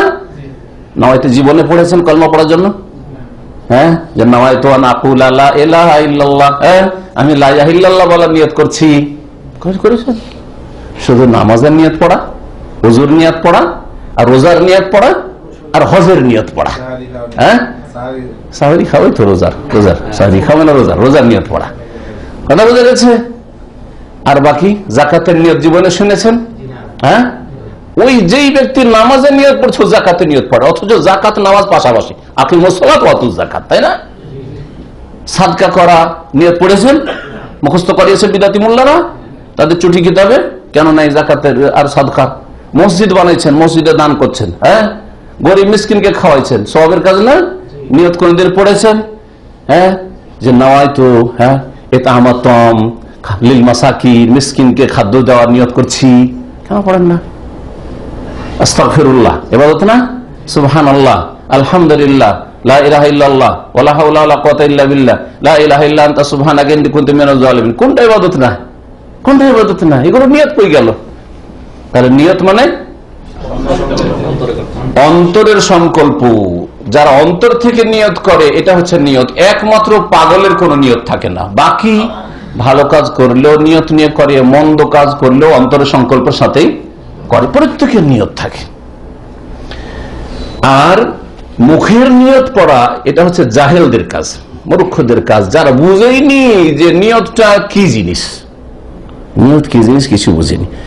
আর মূর্খ জাতির মূর্খ মোল্লাতে এই নাওয়াইতো শিখিয়েছে, মুখস্থ করিয়েছে, আর 6 মাস 1 বছর এই বিদআত মুখস্থ করতে করতে হিম্মত হারিয়ে দিয়েছে, নার্ভাস হয়ে গেছে, নারী আমার দ্বারা কাজ হবে না, আমি কোরআন শিখতে পারবো না, আমপারা শিখতে পারবো না, মূর্খ হয়ে গেছে। না কোরআন পড়তে পারে এই জাতি, আর না আমপারা 10টা সূরা মুখস্থ আছে। এরকম কেন বলছে? মক্তবে গিয়েছি 6 মাসে 1 বছরে আমি আসলে নিয়তি মুখস্থ করতে পারি না। আর আগে বিদআত দিয়ে শুরু করেছে, কোরআন দিয়ে শুরু করেনি, বিদআত দিয়ে শুরু করেছে। যারা এই কাজগুলি করেছে কিয়ামতের দিন কত বড় যে আসামি হবে, যে জাতিকে কোরআন থেকে বঞ্চিত রেখেছে, আম্মা পাড়া থেকে এসব মুখস্থ করা থেকে বঞ্চিত রেখেছে। আরবদের ছেলেদেরকে দেখেন, আমাদের ছেলে মেয়েদেরকে দেখেন, ছোট ছোট বাচ্চা ক্লাস 1-এ যাচ্ছে, মাশাআল্লাহ 10-20টা সূরা মুখস্থ, আমপারা মুখস্থ, বা তার চেয়ে বেশি মুখস্থ। কারণ এখানে ওই বিদআত মুখস্থ করা করি নেই, না হয়তো আনাসুমা গাদান মুখস্থ করতে হচ্ছে, না জোহরের নিয়ত, না আসরের নিয়ত, না ফরজের নিয়ত, না সুন্নতের নিয়ত, হ্যাঁ, কোন নিয়ত মুখস্থ করতে হয় না। যার ফলে বিদআত থেকে বেঁচে আছে, আলহামদুলিল্লাহ, মেহনতটা কাজে লাগছে, কাজের মেহনত হচ্ছে। নিয়ত, উযুর কি করতে হবে তাহলে? অন্তরের নিয়ত। যখনই আপনি মনে করছেন যে এখন আমি উযু করব, সে যে কোনো কাজের জন্য হোক, ফ্রেশ হওয়ার জন্য এমনি একটু উযুটা করিয়ে নি সেটাই হোক, অথবা নামাজের উদ্দেশ্যে হোক, অথবা কোরআন আমি পড়তে বসবো একটু উযু করে বসবো, অথবা শোয়ার আগে হোক, এইটা নিয়ত। অন্তর ফালাইয়াসে হল ওযু মিন কাফের। এখন ব্যাখ্যা শুনে, সুতরাং কোন কাফের যদি উযু করে উযু হবে না, ওয়ালা মিন মাজনুন, পাগল যদি উযু করে বা উযু করিয়ে দেওয়া হয় পাগলকে, তাও হবে না, কারণ ওর তো সংকল্প নেই। পাগল চলছে না বসে আছে না খাচ্ছে, ও নিজেই বুঝে না, বোঝা গেছে, কোন সংকল্প থাকে না পাগলের। ওয়ালা মিন সাগীরিন লা ইউমাইয়িজুহু, আর এমন নাবালক, এমন ছোট ছেলে, যে কোন ছেলে মেয়ে যে কোন রকমের পার্থক্য করতে পারে না, এটা উযু এটা উযু না, এই কাজটা করছে কি বলতে পারেন না, আমি কি করছি তাও জানে না, এটা হচ্ছে তামিজ না করা। ওয়ালা মিম্মান লাম ইয়ানবিল উযু, আর কেউ যদি উযুর নিয়ত না করে, তাহলে উযুর নিয়ত না করে মানে না পড়ে না অন্তরে? অন্তরে যদি উযুর নিয়ত না করে কিন্তু কাজগুলি সেরে ফেললো, উযুর অন্তরে নিয়ত না করে কি করলো? উযুতে যতগুলি অঙ্গ প্রত্যঙ্গ ধৌত করে সেগুলি করলো, মাথার মাসেও করলো, সব করলো, কিন্তু নিয়ত অন্তরে উযুর ছিল না, তাহলে সেটা উযু নয়, সেটা উযু। আবার এটা কেমন করে হয়? কেমন করে হয় শোনেন, বলছে বেআন্নাওয়া তাবাররুদান, গরমের দিনে, গ্রীষ্মকালে আমাদের দেশে নেই, আমাদের দেশে এসি, হ্যাঁ, এমনকি অনেক জায়গায় বিদ্যুৎও নাই, আর গরমে আপনি ঘেমে অবস্থা খারাপ হয়ে যাচ্ছে, চাইছেন শরীরটাকে ঠান্ডা করবো। আমরা ছোটকালে রোজা রেখেছি গরমের দিনে, কেমন রোজা রেখেছি জানেন আপনারা, অনেকে হয়তো মনে আছে দেশে যদি রোজা রেখে থাকেন, রোজা রেখেছি রেখে ভিতর শুকিয়ে যাচ্ছে, বারবার করে গোসল করেছি, পুকুরে ডুব দিয়ে থেকেছি, কয়েক ঘন্টা ডুব দিয়ে থেকেছি, তারপরে বারবার করে গোসল বা ওই নলকূপে ঠান্ডা পানি যে উঠছে সেটা দিয়ে বারবার করে ঢেলেছি, দুবার গোসল করেছি, তারপরে তার সাথে সাথে গামছা বা কিছু একটা ভিজিয়ে নিয়েছি, ভিজিয়ে নিয়ে ওইটাকে গায়ে জড়িয়ে নিয়েছি, অথবা বিছানা ভিজিয়ে দিয়েছি দিয়ে ওতে শুয়ে আছি, এগুলো করেছি কারণ যাতে শরীরে কিছু রস পায়। তো অনেকে গরম অনুভব করছে, তখন নিজে শরীর ঠান্ডা করার জন্য উজুর অঙ্গগুলি ধৌত করলো, কিন্তু নিয়ত করেনি। অথবা উজুর অঙ্গগুলি সবগুলি ধৌত করলো, মাথায় মাসাজ করলো, লিউজিল আনহা নাজাসাতান, কোন নাপাক বস্তু কিছু লেগে আছে, রক্ত লেগে আছে, ময়লা আবর্জনা লেগে আছে, সেই জন্য কি করলো, উজুর অঙ্গগুলি ধুইলো, কিন্তু উজুর নিয়ত করেনি। আওয়াসে খান, ময়লা আবর্জনা কিছু ধুলো বালি লেগে আছে, কাদা মাটি লেগে আছে, পেন্ট লেগে আছে, হ্যাঁ, সেগুলি দূর করার জন্য, তাহলে উজু হইল? উজু হইল না। অন্তরে নিয়ত থাকতে হবে যে এই যে আমি এই অঙ্গ প্রত্যঙ্গগুলি ধৌত করছি, এটা কি আমার, এটা আমার উজু, এখানে নিয়ত থাকবে, এটা হচ্ছে নিয়ত। 5 নম্বর শর্ত, আইয়াকুন আল মাউ তাহুরান, যেই পানি দিয়ে আপনি উজু করছেন সেই পানিটা যেন পাক পানি হয়, পবিত্র হয়। তার নাপাক পানি দিয়ে যদি উজু করা হয় উজু হবে না। ফাইন কানা নাজাসান, নাপাক পানি যদি লাম ইউজজিহু, উজু হবে না। তার সাথে সাথে অনেক ওলামারা বলেছেন যে পানি যেমন পাক পবিত্র হইতে হবে, তেমন পানিটা বৈধ জায়েজ পানি হইতে হবে। আবার কোন কথা হইল, জায়েজ পানি আর না জায়েজ পানি, বুঝেন কেমন? চুরি করা পানি, এটা হচ্ছে নাজায়েজ পানি। পানি পাক পানি, হ্যাঁ পাক পবিত্র পানি, কিন্তু একজন ও রেখেছে বোতল খেয়ে 6-7 রিয়াল, আজকাল যে খাওয়ার বোতল পাওয়া যায়, পানি এনে রেখেছে, মোট কথা ওর নিজের গরজে রেখেছে, আপনি ওকে বললেন না ওর কেনা পানি, আর ওখান থেকে আপনি চুপচাপ কি করলেন, উজু সেরে নিলেন, অথচ জানছেন যে ও যদি জানতে পারে আমাকে এই পানিতে উজু করতে দেবে না বিনা অনুমতি, তাহলে আপনার এই উজু করা জায়েজ নয়, আপনি হারাম পানি ব্যবহার করছেন, হারাম পানি ব্যবহার করছেন। হ্যাঁ, আবার যদি আপনজন হয়, ঘনিষ্ঠ ক্লোজড মানুষ, বন্ধু হোক অথবা নিজের ভাই হোক, বোন হোক, এগুলো বলা লাগে না। কোরআনে সূরা নূরে এই বিষয়গুলি উল্লেখ করেছেন। কারো কারো বাড়ি, কিছু লোক আছে যাদের বাড়ি থেকে খাওয়ার জন্য অনুমতি নেওয়া লাগে না। ভাই ভাইয়ের বাড়ি গিয়ে খাচ্ছে, তোর ফ্রিজে এটা খাবো বলবে নাকি?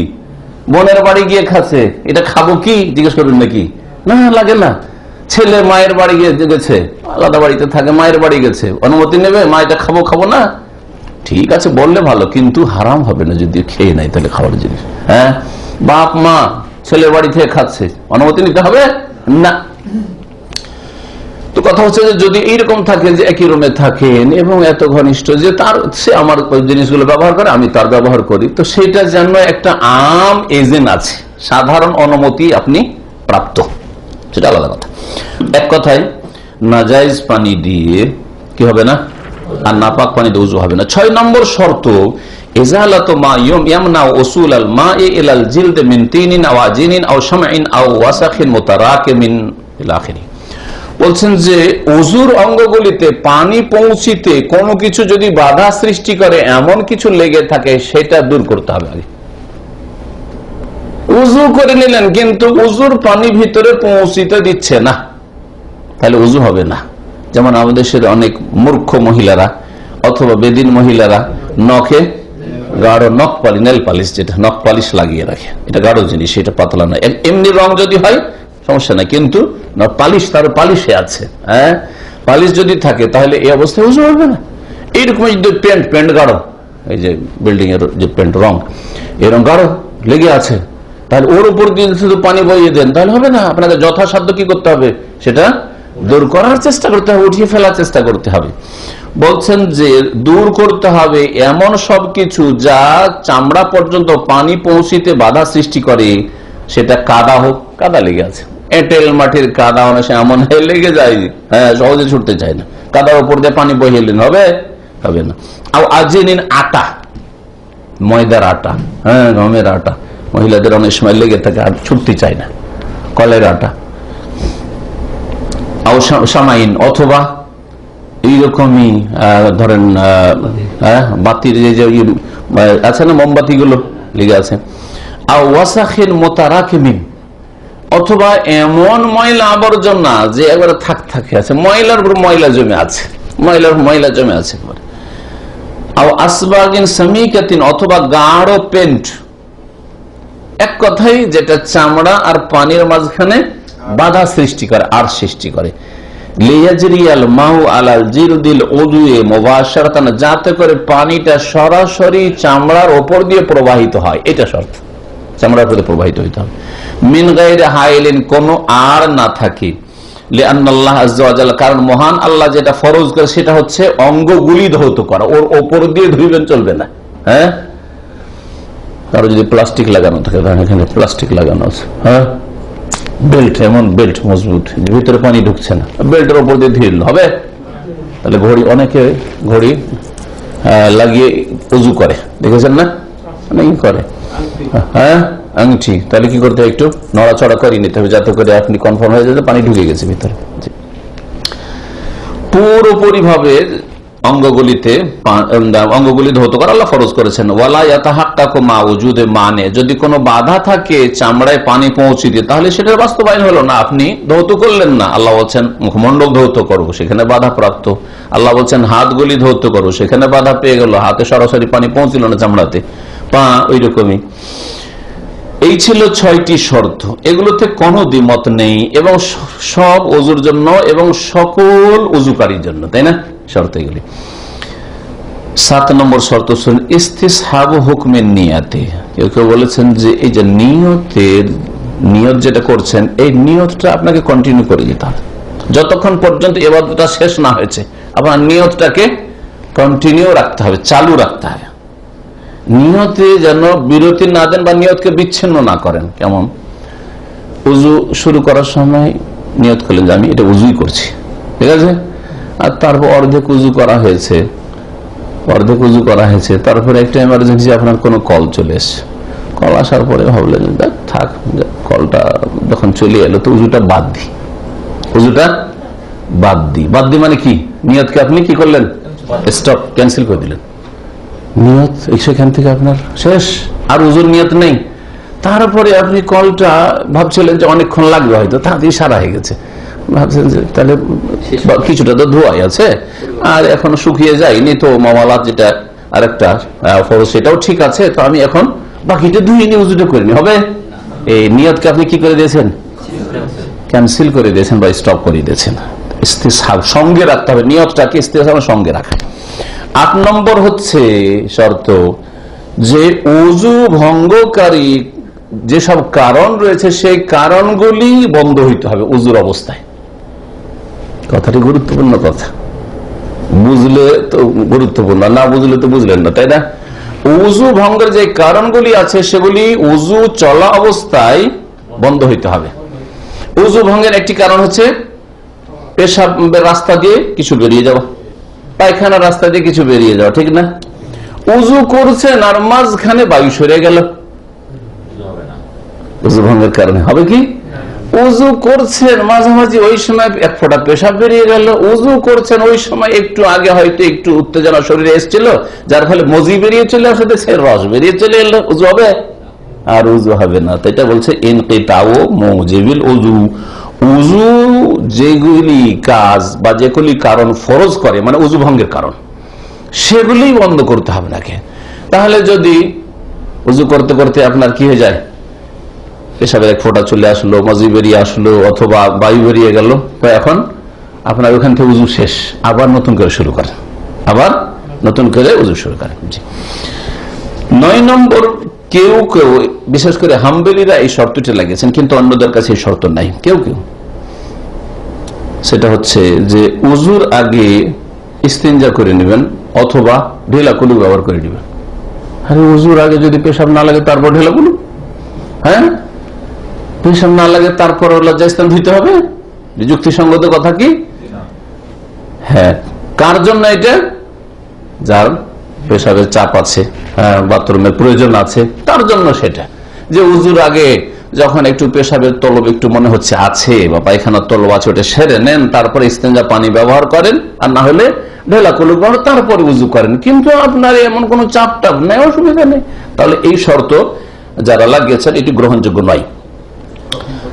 জি, কখনো কখনো হইতে পারে। জি হ্যাঁ। 10 নম্বর একটি শর্ত, সেটা হচ্ছে যার নাপাকি স্থায়ী, উজু রাখতেই পারে না, উজু রাখতেই পারে না। যেমন যার সব সময় পেশাব ঝরতে থাকে, আরবিতে এই রোগকে সালেসুল বল বলে। হ্যাঁ, পেশাব ফোটাফোটা পড়তে আছে, ফটফট ফটফট পড়তে আছে, আল্লাহ হেফাজত করে। কিন্তু এইরকম রোগ অনেকের আছে, ছোট বাচ্চাদের অনেকের হয়, ধরে রাখতে পারে না, পেশাবে যার ঘরে পড়তে থাকে, বড় হয়েও থেকে যেতে পারে এরকম। জি, তো ওই মূত্রথলি যেটা আছে, মূত্রথলিতে পেশাব যদি রাখতে না পারে তখন এও পড়তে থাকে, তাহলে এর উজু ভঙ্গ হওয়া সব সময়, এর হাদাস যেটা নাপাকিটা হচ্ছে স্থায়ী। তাহলে এ কি করবে? এর ক্ষেত্রে উজু করবে কখন? উজু করার জন্য নামাজের ওয়াক্ত হাজির হইতে হবে, নামাজের ওয়াক্ত আসার আগে উজু করা চলবে না, এটা একটা শর্ত। তাহলে বিশেষ ক্ষেত্রে এই জন্য বলেছিলেন কিছু কিছু শর্ত আছে, সকলের জন্য না, কিছু কিছু লোকের জন্য। এইরকম রোগীকে তাহলে কি বলবো? জোহরের জন্য উজু করছে সে, আর আজকাল জোহর হচ্ছে ধর 11:25 দামামে আমাদের এখানে, ঠিক না? 27 আজকে 1-2 মিনিটের পার্থক্য, এটা বললাম। কয়েকদিন আগে 25 ছিল, লাস্ট 24। এটা আমার মুখস্থ আছে যে 24-এর নিচে নামবে না, 11:24-এর নিচে নামবে না, এখন ওপর দিয়ে এখন চালু হয়ে গেছে। তো যদি সেই লোকটি 11টার সময় উজু করে জোহরের জন্য, চলবে? 11:15 উজু চলবে, তার চলবে না, কিন্তু আপনার আমার চলবে। হ্যাঁ চলবে, যতক্ষণ এই অসুখ নেই চলবে। বুঝা গেছে? এইরকমই যার নাপাকি স্থায়ী, ইস্তেহাজার অবস্থায় থাকা মহিলা, যেসব মহিলাদের অতিরিক্ত ব্লিডিং হয়, মাসিক ছাড়া ইস্তেহাজার রোগের কারণে ব্লিডিং হইতেই আছে, নামাজ ফরজ কিনা? যখন নামাজ ফরজ তো উজু করতে হবে কিনা? উজু করতে হবে, কিন্তু ওর তো রক্ত বেরোইতেই আছে, সবসময় রক্ত বেরোইতে আছে। তাকে কি বলবো? যখন নামাজে রক্ত প্রবেশ করবে, আল্লাহু আকবার আযান হবে, তখন উজু করো, তার আগে উজু তোমার চলবে না। তার আগে যদি উজু করে, উজু দিয়ে এই নামাজ পড়া যাবে না। এক কথা দুখুলুল ওয়াক্ত, ওয়াক্ত প্রবেশ করতে হবে, সময় আসতে হাজির হইতে হবে। কার জন্য? ওই ব্যক্তির জন্য বা ওই শ্রেণীর লোকের জন্য যাদের নাপাকিটা স্থায়ী, কখনো পাক থাকতে পারে না। এই ছিল কি সম্পর্কে আলোচনা? ওযুর শর্তগুলি সম্পর্কে, আর ওযুর দলিল, আর ওযুর সংজ্ঞা, শাব্দিক অর্থ। এখন ওযুর সুন্নত আর নিয়মাবলী থেকে গেল, কথা লম্বা হয়ে গেছে, 9টা পার হয়ে গেছে, সুতরাং আর লম্বা করছি না, এখানে আলোচনা শেষ করছি। বাকি 10 মিনিট যদি মনে করেন যে আপনারা প্রশ্ন করবো, তাহলে প্রশ্ন করতে পারেন, আর না হলে এখানে আমাদের আলোচনা শেষ। আল্লাহ পাক যেন আমাদেরকে দিন জানার এবং দিন অনুযায়ী চলার তৌফিক দান করেন। আল্লাহ পাক রব্বুল আলামিন আমাদের অন্তরকে যেন শিরক থেকে, কুফরি থেকে, বিদআত থেকে, পাপাচার থেকে, অন্যায় থেকে আল্লাহ পাক যেন আমাদেরকে পাক পবিত্র করেন, এবং আল্লাহ রাব্বুল আলামিন আমাদের শরীরকে যেন পবিত্র রাখেন, আমাদের ইবাদত বন্দেগী যেন আল্লাহ কবুল করেন। আল্লাহ পাক রব্বুল আলামিন আমাদের গুনাহ খাতা যেন মাফ করে দেন, আমাদের সকলকে আল্লাহ পাক জান্নাতুল ফিরদাউস যেন নসিব করেন। সাল্লাল্লাহু আলাইহি ওয়া সাল্লাম নবিয়ানা মুহাম্মদ ওয়া আলা আলিহি ওয়া সাহবিহি আজমাইন। প্রশ্ন করছেন অনলাইনে যে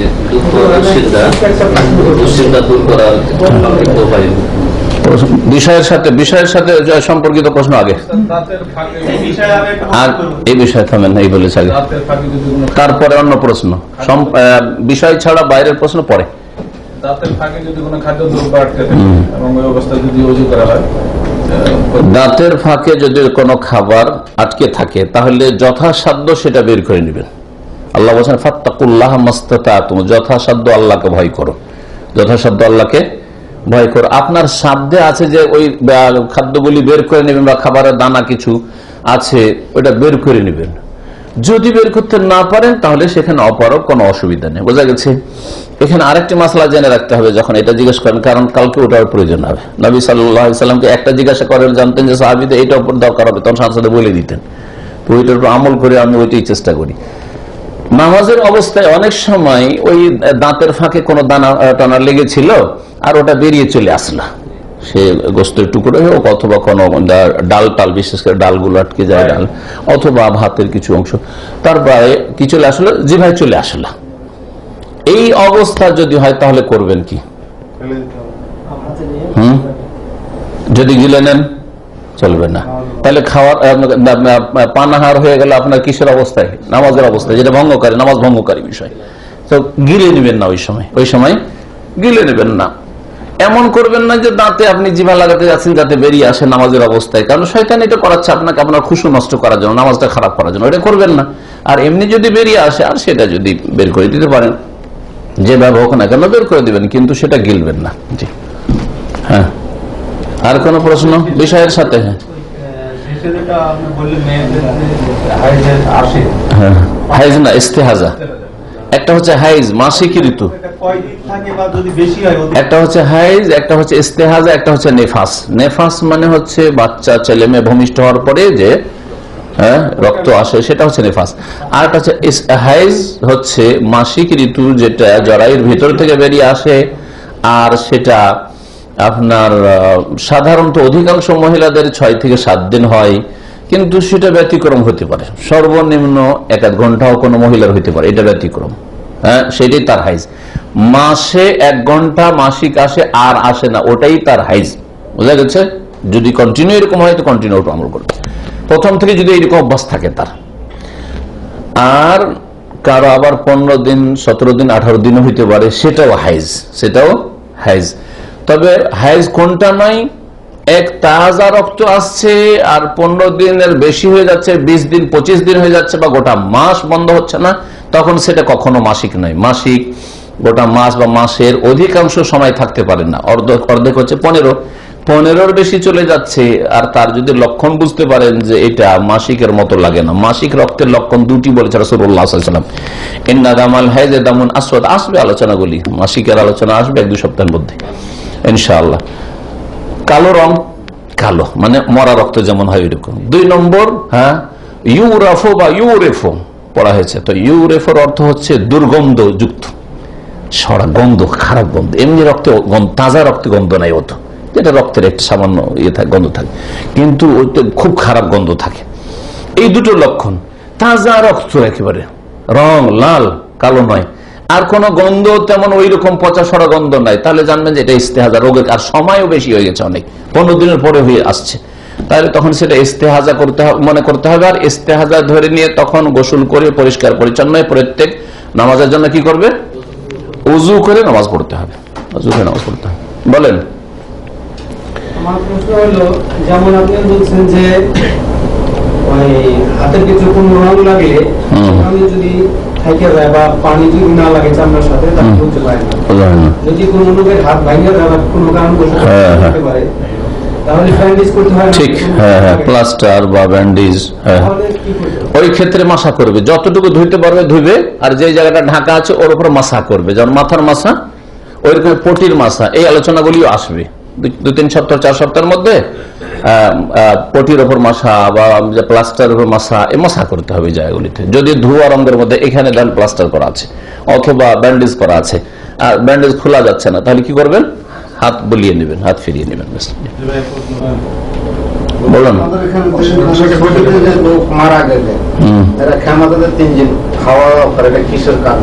সৌদি আরবের লোকজন মারা গেলে তাজিয়ত মানে সমবেদনা জ্ঞাপন করা, শোক হয়েছে বাড়িওয়ালা, মৃতের আত্মীয়, ওদেরকে সান্ত্বনা দেওয়া, একে আরবি ভাষাতে তাজিয়ত বলা হয়। তাজিয়া মানে সান্ত্বনা দেওয়া, আজ্জা ইউআজ্জি তাজিয়াতান মানে হচ্ছে সান্ত্বনা দেওয়া। সান্ত্বনা দেওয়ার জন্য ওদেরকে দোয়া দিলেন। তারপরে সান্ত্বনার যে সব বাণী হয়ে থাকে, যে ভাষায় যার যেমন হয়, আরবিদের কিছু খাস খাস ভাষা আছে, আপনাদের ভাষা আপনাদের মতো করে দিলেন। বোঝা গেছে কিনা? আর তার সাথে সাথে মাইয়েতের জন্য দোয়া করলেন, মাইয়েতের জন্য দোয়া করলেন, ওতে মনটা ওর হালকা হইল। আর ওদের জন্য দোয়া করলেন এবং ওদেরকে ধৈর্য ধারণ করতে বললেন, ওরা ধৈর্য ধারণ করলে নাকি পাবে। এগুলোর মাধ্যমে কি হয়? বালা মুসিবতটা কি হয়? হালকা হয় মানুষের। এই তাজিয়তের জন্য 3 দিন ধরে শোক থাকতে পারে, শোক, তাজা তাজা শোক আছে। এই সময় তাজিয়ত করা, আর তাজিয়ত করার জন্য হাজির হইতে হবে, এটাও ট্রেডিশন মতো। এটা শরীয়তে জরুরি নয় যে আমাকে কাজকর্ম ছেড়ে কোনো পরিচিত ভাইয়ের কেউ মারা গেছে, তার বাড়ি যেতে হবে, তার ওখানে যেতে হবে যেখানে টেন্ট লাগিয়েছে, না, জরুরি নয়। টেলিফোনে সেটা হইতে পারে, হ্যাঁ, চিঠির মাধ্যমে হইতে পারে, যেভাবে হোক না কেন হইতে পারে। জি, দেখা সাক্ষাৎ কর্মক্ষেত্রে হয়ে গেল, ওখানেই হয়ে যেতে পারে, রাস্তাঘাটে দেখা হয়ে গেল হঠাৎ করে, তখনই হয়ে গেল, যথেষ্ট। কিন্তু কেউ যদি যায় বাড়িতে, অথবা বাড়িতে বসার জায়গা না, আসলে যারা এই যে তাঁবুগুলো লাগিয়ে তাজিয়তের ব্যবস্থা করছে, ওদের বাড়িতে এরকম বসার মতো ব্যবস্থা নেই, ফ্ল্যাটে থাকে, যার ফলে তখন করে কি একটা তাঁবু লাগিয়ে দিল, আর তাঁবু লাগিয়ে তারা ওখানে ওরা বসে থাকে, মৃতের আত্মীয়রা বসে থাকে, আর লোকজন বিভিন্ন জায়গা থেকে আসছে, ওরা এসে দেখা সাক্ষাৎ করছে, সান্ত্বনা দিচ্ছে। এই সময় যে খাবার অথবা পানীয়, গাহুয়া আর খেজুর, তারপরে ধরেন চা, আর তার সাথে সাথে রাত্রে যে খাবার হয়ে যায়, এটা যদি মৃতের বাড়ি থেকে না হয়, মহল্লার লোকদের বাড়ি থেকে হয়, তাহলে কোনো অসুবিধা নেই। হ্যাঁ, বুঝা গেছে? আমাদের দেশে জানাজা পড়তে বিভিন্ন এলাকা থেকে দূর দূরান্ত থেকে লোকেরা আসে না, তখন গ্রামবাসী ওই মেহমানরাকে খাওয়ায়, জায়েজ কিনা? এটা জায়েজ। কিন্তু বাড়িওয়ালাই যদি ভোজ ভাজ করে খাওয়ায় তো হারাম কাজ, এটা হিন্দুদের কাজ, এটা জাহিলিয়াতের যুগের কাজ। রাসূলুল্লাহ সাল্লাল্লাহু আলাইহি ওয়াসাল্লাম কঠোরভাবে নিষেধ করেছেন, বুঝছেন না? তো যদি ওই মহল্লার লোকেরা বা বন্ধু বান্ধব মহল্লায় হোক, এখানে তো শহরের জিন্দিগি তো আবার পাশের লোক হয়তো পরিচিত না, কিন্তু দূরের লোক আত্মীয় স্বজন আছে, নিয়ে আসছে, খাচ্ছে, চা গাওয়া খাওয়াচ্ছে অথবা খাওয়াচ্ছে কিছু, সেটা আলাদা কথা।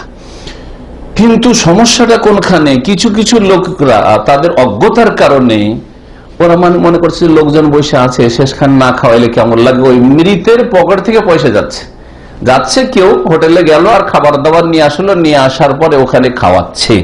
যদি এইটা করে তাহলে এইটা বাংলাদেশে হইলেও বেদাত, ইন্ডিয়াতে হইলেও বেদাত, পাকিস্তানে হইলেও বেদাত, সৌদি আরব হইলেও এটা বিদাত। এবং আল্লামা শেখ সালেহ ফৌজান হাফেজাহুল্লাহ তাআলা সৌদি আরবে বর্তমান সবচেয়ে বড় আলেম, তিনি এর কঠোর সমালোচনা করে বলেছেন যে কিছু লোকের আজকাল বিদাত শুরু করেছে, সেটা হচ্ছে এই তাজিয়তের অনুষ্ঠানে খাওয়া দাওয়া করা। এটাকে অ্যাভয়েড করার চেষ্টা করতে হবে, মোটেই এটা ঠিক নয়।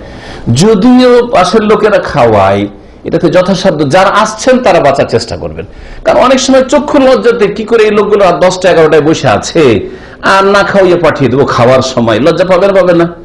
আরে ভাই, আমার বাসায় যদি আপনি আসর পর আসেন তাহলে চা খাইয়ে বিদায় করতে পারি, ঠিক কিনা? কিন্তু আপনি এসা পরে চলে আসবেন, তা আপনার খাওয়াইতে হবে কি হবে না? ঠিক আপনার বাড়িতে গেল, আপনার বাসাতে টাইম করে দুপুর বেলা জোহর পরে চলে গেলাম, এখন তো আপনি তো না খাওয়াইতে বললো খাওয়াইতে হবে, বাসায় না থাকলে হোটেল থেকে আনি খাওয়াবেন, ঠিক না? তো যারা ওই যে সান্ত্বনা দিতে আসছেন, আসার পর রাত্রে ওই 9টা 10টায় বসে থাকছেন, এরা আসলে খারাপ, হয় মূর্খ জাহেল, হ্যাঁ, আর না হলে বিদাতি। আর বেদাত শুরু হয় অজ্ঞতার কারণে, আর বিদাত শুরু হয় ভালো মনে করে, কাজটা তো ভালোই করলাম, লোকগুলো এতক্ষণ রাত 10টায় যাবে, কোথায় খাবে না খাবে একটু খাওয়াই দিই। বিদাত সবসময় ভালো নিয়তে শুরু হয়েছে, কিন্তু কাজটা ভালো না, নবীর তরিকায় যে নয়। বোঝা গেছে? কোন বিদাত খারাপ উদ্দেশ্য, চুরি ডাকাতি করার জন্য শুরু হয়নি, না হয়তো পড়া শুরু করেছে ভালো নিয়তে, যারে মনে অন্তরে তো নিয়ত করলাম, একটু মুখে বইলেই নি, হ্যাঁ, ভালো করে একটু রিপিটটা হয়ে গেল, বুঝছেন না? জি হ্যাঁ। তো যতগুলি বিদাত শুরু হয়েছে, নবীকে তো মানতে পারছি না, তো কমপক্ষে 12 বছরে একটা দিন তো একটা অনুষ্ঠান করি, মিলাদুন নবী করি, বোঝা গেছেন? তো যত বেদাত শুরু হয়েছে নবীর তরিকা নাই, কিন্তু নিয়তটা, নিয়ত ভালো থাকলে জান্নাত যাওয়া যায়, নিয়ত ভালোর সাথে কর্ম ভালো হইতে হবে, পথটা ভালো হইতে হবে, বোঝা গেছে না? পথটা হচ্ছে রাসূলুল্লাহর পথ। রাসূলুল্লাহ মিলাদ করেননি, করবেন। রাসূলুল্লাহ সবাই হালুয়া রুটি করেননি, করবেন না। রাসূলুল্লাহ নওয়াইতে পড়েননি, পড়বেন না, বুঝছেন না? রাসূলুল্লাহ তাজিয়ত করেননি, তার মেয়ে ফাতেমা মারা গেছে, জৈনব মারা গেছে, উম্মে কুলসুম মারা গেছে, রোকাইয়া মারা গেছে, সবগুলি সামনে, শুধু ফাতেমা পরে মারা গেছেন 6 মাস পরে। কারো জন্য খাদিজা মারা গেছেন, কারো জন্য যাও সাথী সঙ্গীরা বা সাথী সঙ্গীরা খাবার দাবার নিয়ে এসে হাজির, যখন সবকে খাওয়া, এগুলো করেননি। সুতরাং এটি বিদআত, সে যে কেউ করুক না কেন। দোয়া এইভাবে দোয়া হয় না, আর খাওয়াইয়া দেওয়া দোয়া তরিকাটা হিন্দুদের আর দোয়াটা মুসলমানদের, বুঝছেন না? এইভাবে দোয়া না। কিসের অনলাইনে দুশ্চিন্তা দূর করার উপায় কি? আমার আলোচনা আছে কয়েকটা, ইউটিউবে ঢুকবেন আর দুশ্চিন্তার কারণ ও প্রতিকার। জি, নতুন গত 1-1.5 বছরের মধ্যে একটা আলোচনা আছে, আর একটা অনেক পুরাতন আলোচনা আছে। দুটোর একটা তো খুঁজে পাবেন। 1-1.5 ঘন্টার আলোচনা আছে দুশ্চিন্তা দূর করুন। দুশ্চিন্তা দূর করার জন্য প্রথম তকদিরের প্রতি ঈমানকে মজবুত করুন, আল্লাহর প্রতি ঈমানকে মজবুত করুন। হ্যাঁ, সবকিছুর মালিক কে? আল্লাহ, 1 নম্বর। 2 নম্বর তকদির, তকদির কার পক্ষ থেকে নির্ধারিত? এবং আল্লাহ জানেন আমার এই অকল্যাণে কল্যাণ আছে। অনেক সময় যেটা আমাকে আজকে কষ্ট দিচ্ছে সেটা আমার জন্য কল্যাণ করে, এটা আজকে বুঝবেন না, পরে বুঝতে পারবেন। আর নাও বুঝলে আল্লাহ বেশি জানছেন আপনার চাইতে। বুঝা গেছে? এটা নাম তাকদীর। একজন লোক, ইন্ডিয়া অথবা যে কোনো দেশের ঘটনা, সম্ভবত ইন্ডিয়া পাকিস্তানের ঘটনা হবে, এক লোক আসছে, তার ভিসা শেষ হতে যাচ্ছে, লাস্ট ফ্লাইট। আসার পরে ঢুকতে যাচ্ছে এয়ারপোর্টে, রাস্তাতে দেরি হয়ে যায়, ফ্লাইটটা ছুটে গেল, তার ফ্লাইটটা ছুটে গেল। কথা বোঝা গেছে? ইন্ডিয়ার সৌদি এয়ারলাইন্স একটা ধ্বংস হয়েছিল আজকে থেকে 20-25 বছর আগে, সেই ঘটনাটাই সম্ভবত। আর সেই ফ্লাইটটা, মজার কথাই, দাহরান এখানে নাম ছিল, এই দাম্মামে যে আগের পুরাতন এয়ারপোর্ট যে দাহরান ছিল না, এখানে নামতো। এই ফ্লাইটটা আসছিল, ওতে তার সিট ছিল, আসবে লাস্ট ফ্লাইট, না হলে যাবে তার কি এক্সপায়ার, চাকরিটা শেষ, তাই না? অথবা চাকরি থাকলো জানি না, কফিল আবার ভিসা পাঠাবে না, এটা টেনশন কিনা বড় একটা। এমন হাহাকার তার অবস্থা যখন ফ্লাইটটা ছুটে গেল, কি যে অবস্থা হয় আপনি বুঝেন যদি আপনার এরকম হয়ে যায় তাহলে। তারপরে নিরাশ হয়ে বেচারা কানতে কানতে ঘুরে যাচ্ছে, কিছু দূর গিয়েছে, আর তারপরে শুনতে পেল যে ফ্লাইট ওড়ার মাত্র 10 মিনিট পরে ধ্বংস হয়েছিল ফ্লাইট, একটিও লোক বাঁচেনি। ইন্ডিয়ান এমবেসির কয়েকজন কর্মকর্তা মুসলিম তারা আসছিল, তারা সকলে মারা গেছে। দাম্মাম সেন্ট্রাল হসপিটালের একজন ডাক্তার সাইদ আহমদ, তাকে আমি ব্যক্তিগত চিন্তাম, ইসলামী সেন্টারে আসতেন, তার স্ত্রী, তার ছেলে মেয়ে সকলে মারা গেছে, একাই শুধু এখানে ছিল, যায়নি, সকলে মারা গেছে। সেই লোকটি তার শোকে 5 বছর আর বিয়ে শাদী করেনি, তারপরে বিয়ে করেছে। জি, আমাদের সেন্টার আসতো, এই কালেও চলে গেছে, এখন এক্সিট হয়তো। তো কথা হচ্ছে যে ওই লোকটি, এখন শোনেন, যখন ধ্বংস হয়ে গেল ফ্লাইটটা, তখন তার অবস্থাটা কেমন হবে? একটু আগে কাঁদছিল, এখন বলে আলহামদুলিল্লাহ, জানটা বেঁচেছে আমার, ঠিক না? চিন্তা করেন আপনি যদি ওই জায়গায় থাকতেন কি হইতো। ওই রকম আসান তাকরাহু শাইআন, হতে পারে একটা তোমাকে মন্দ লাগছে, ওয়া খায়রুল লাকুম, ওইটাই তোমার জন্য কল্যাণকর। জি হ্যাঁ, এজন্য যে অবস্থা, দুশ্চিন্তা দূর করার আরেকটা উপায়, আল্লাহকে বেশি বেশি ধরতে হবে। আল্লাহ বাপ মার চাইতে বেশি দয়ালু। হ্যাঁ, আল্লাহ এত দয়ালু যে আপনার বাপ মা এত দয়ালু না। আমার বাপ মা এত দয়া করতে পারবে যত দয়া আল্লাহ করেন আপনার উপর, আমার উপর। বুঝতে পারছেন? সুতরাং বাপ মা যদি মেয়েরাও দেয়, বাড়ি থেকে বেরিয়ে যায়, আমরা কি বেরিয়ে যাই, তারপর গাল খেয়েও থেকে যায়। হ্যাঁ, একটু রাগটা ঠান্ডা হোক, তখন মাপ সাপ নিব, ঠিক না? এক্ষুনি মাপ চাইলে হয়তো দিবে না, বেশি গরম হয়ে আছে, তো একটু ঠান্ডা হইলে তখন ধরবো, ঠিক না? তো সুবহানাল্লাহ, আল্লাহ রাব্বুল আলামিন আপনার বাপ মা আমার বাপ মা চাইতে বেশি দয়ালু, সুতরাং আল্লাহকে বেশি বেশি ধরেন, আল্লাহকে ধরে, আল্লাহ পরীক্ষা করছেন হয়তো। আর যদি আপনার পাপ থাকে তো পাপ দূর করেন, পাপের কারণে এই মুসিবত এসছে, দুশ্চিন্তা, আর না হলে আপনার কল্যাণের জন্য অথবা আপনার পরীক্ষার জন্য। আল্লাহ রাসূলকে পরীক্ষা করেছেন, আমাদের কেউ আলহামদুলিল্লাহ জেলে যাননি। ইউসুফ আলাইহিস সালাম 7 বছর জেল কেটেছেন। হ্যাঁ, ইউনূস আলাইহিস সালাম মাছের পেটে থেকেছেন। আরো এরকম পরিস্থিতি তৈরি। রাসূলুল্লাহ সাল্লাল্লাহু আলাইহি ওয়াসাল্লামকে কয়েকবার খুন করার চেষ্টা করেছে মক্কার কাফেররা, ইহুদিরা। আপনাকে আমাকে হয়তো কেউ এরকম চেষ্টাই করেনি। হ্যাঁ, আর করলো, আর আমরা জানি না, যদি করে থাকে তো চোখের আড়ালে। কিন্তু রাসূলুল্লাহ সাল্লাল্লাহু আলাইহি ওয়াসাল্লাম তার জীবনে সে জানতে পেরেছেন ওহীর দ্বারা যে তোমাকে এই সময় খুন করার চেষ্টা করেছে, বিষ দিয়েছেন, বিষ খেয়েছেন, জানেন না, খেয়ে ফেলেছেন, তারপরে জানানো হয়েছে তাড়াতাড়ি উগলে ফেলেন।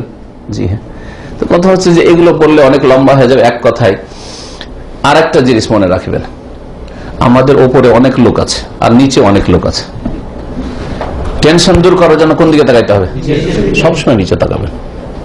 আমি যখনই দেখি আমার বাচ্চা অসুস্থ অথবা আমি নিজে অসুস্থ, একটু দুশ্চিন্তা তো হবে, খারাপ তো লাগছে, একটু কষ্ট লাগছে। কষ্ট লাগলো চট করে নিচের দিকে দেখি যে আলহামদুলিল্লাহ এখন চলাফেরা করছি, আমি, আমার ছেলে মেয়ে চলাফেরা করছে, তারা ক্লাস করছে, সব সুস্থ আছে, একটু অসুস্থ শুধু। কিন্তু অনেকে অক্ষম, মুমূর্ষ অবস্থায়, বছরকে বছর বিছানে পড়ে আছে। সুবহানাল্লাহ, চিন্তা করেন আপনি, তাহলে তখন আলহামদুলিল্লাহ বলবেন না, বলবেন না? হ্যাঁ, তখন একটা শান্তির শ্বাস নিতে পারবেন। ওপর দিকে তাকিয়ে কেউ সুখী হইতে পারেনি, কোন রাজাও সুখী হইতে পারবে না। কোন রাজা, রাষ্ট্রপতি, প্রধানমন্ত্রীও যদি ওপর দিকে তাকায় তো সুখী হইতে পারবেন যে আমার চাইতে ও বেশি শক্তিশালী রে। হ্যাঁ, ঠিক কিনা? জি। চলেন, কথা লম্বা হয়ে গেছে, শেষ করবে এখানে। ঘুম কমানো, খাওয়া দাওয়ার পদ্ধতি কি? ঠিক, ঘুমটা হচ্ছে খাওয়া দাওয়ার মতো। ঘুমটা হচ্ছে খাওয়া দাওয়া আস্তে আস্তে আস্তে আস্তে কমাচ্ছেন। যেমন একসাথে হঠাৎ করে কমানো যায় না, কিন্তু 1 লোকমা 2 লোকমা 5 লোকমা করে কমিয়ে দেন প্রতিদিন। এইভাবে কমিয়ে দিচ্ছি আমরা খাওয়া দাওয়া। দেখেন যে আগে খেতাম এখন খাই না। হ্যাঁ, প্রত্যেকে এরকম। ঠিক তেমনই ঘুম ওই রকমই। হ্যাঁ, ঘুমের জন্য অ্যালার্ম লাগে না, এতটা টাইম ঘুমাবো, এর বেশি ঘুমাবো না। আর যে বলেন আমি ঘুমাইলে অ্যালার্মও লাগাবো না, আর আমার নন স্টপেজ ঘুম দিলাম, যখন জাগতে পারবো জাগবো, তাহলে তো ঘুম বাড়বে। বোঝা গেছে? ঘুম হচ্ছে রাবারের মতো, রাবারকে যত বাড়াবেন বাড়বে। সুবহানাকা আল্লাহুম্মা ওয়া বিহামদিকা আশহাদু আল্লা ইলাহা ইল্লা আনতা আস্তাগফিরুকা ওয়া আতুবু ইলাইক।